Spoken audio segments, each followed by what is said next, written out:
है जो हमें चाहिए। अन्य बातों की आवश्यकता पड़ेगी तो हम आगे देख लेंगे। तो इस तरह से दोस्तों ये सी प्लस आई प्लस जी प्लस एक्स माइनस एन, इनके हिसाब से भी जीडीपी निकल जाता है। आप लोगों का उपभोग पता लगा लें, निवेश पता लगा लें, सरकारी खर्च को पता लगा लें, निर्यात पता लगा लें, उसमें से आयात माइनस कर दें तो आपको उतना ही 171 लाख करोड़ रुपए की जीडीपी मैंने आपको बताई थी जो नए अनुमानों में आई हुई है, 171 लाख करोड़ समथिंग, राइट? वो इससे भी आ जाएगी आप लोग, और नहीं आ पाती है कुछ भी करके तो भूल चूक से उस गैप को भर दिया जाता है। यानी कि जो मैंने आपको बताया वैल्यू एडिशन मेथड की जगह जगह जो लोग वैल्यू एडिशन करते हैं, वो सारे वैल्यू एडिशन को जोड़ के जो देश की जीडीपी है वो 171 लाख करोड़ रुपए है, और इनको करके अगर वो वैल्यू नहीं आ रही है तो वो भूल चूक करके अकाउंट को क्लियर कर दिया जाता है। जैसे कि आप 500 रुपए लेके मार्केट में गए और 490 रुपए का हिसाब मिल रहा है आपको, 10 रुपए का नहीं मिल रहा है, तो आप उसके लिए रात भर बैठे नहीं रहोगे। 490 वाली साइड में 10 लिख दोगे, भूल चूक लेनी देनी, 500 इधर 500 इधर, अकाउंट क्लोज कर। और बचे हुए को तो आप खर्च के साथ ही डालोगे, जेब में जितने बच गए।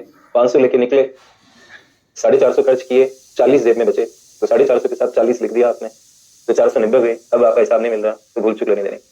तो जो बचता है उसको खर्च के साथ लिखकर हिसाब को क्लियर कर दिया जाता है।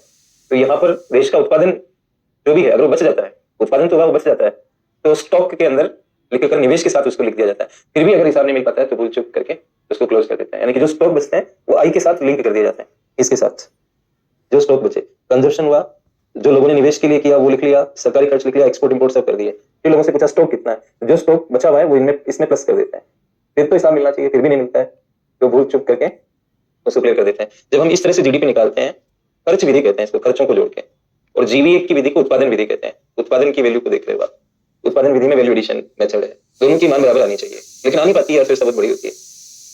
इसमें अंतर स्टॉक लेके आते हैं या भूल चूक लेके आती है। तो स्टॉक को फिर आप जो माल बिक गया उसमें जोड़ते हो, स्टॉक को जो इस साल पैदा हुआ, फिर भी जोड़ नहीं मिल पाती है तो भूल चूक लिख के हिसाब को क्लियर करते हैं। इतना डिटेल में आपको नहीं जाना, मैंने बता दिया, उतना पढ़ोगा। ये बात जो मैंने कही ये नहीं भी समझ में आई तो कोई नहीं पूछ रहा आपसे। तो ये किन्स का अर्थशास्त्र कंप्लीट हुआ। अब इनका इकोनॉमिक्स पढ़ने के बाद ये मंदियां वगैरह ये समस्याएं पड़ेंगे, क्योंकि किन्स ने इन्हीं के बैकग्राउंड में अपने विचार दिए थे। तो अगला हेडिंग आप लगा लें,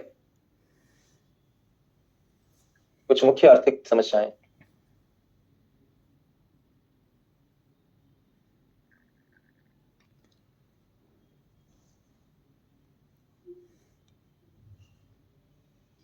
कुछ मुख्य आर्थिक समस्याएं, ये हमारा अगला हेडिंग है।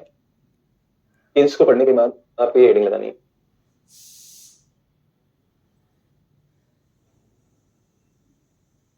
उसमें फर्स्ट लिखिए आप स्लो डाउन। कई बार पढ़ते होंगे आप और पीटी में आया हुआ है ये स्लो डाउन। हिंदी नहीं हो पाएगा इसका ठीक से, आप ऐसे कर लें स्लो डाउन।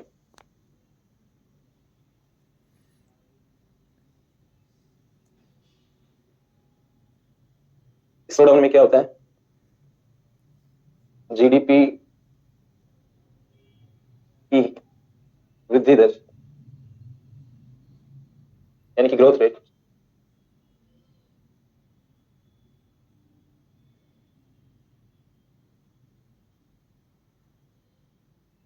जीडीपी की वृद्धि दर कम हो जाती है।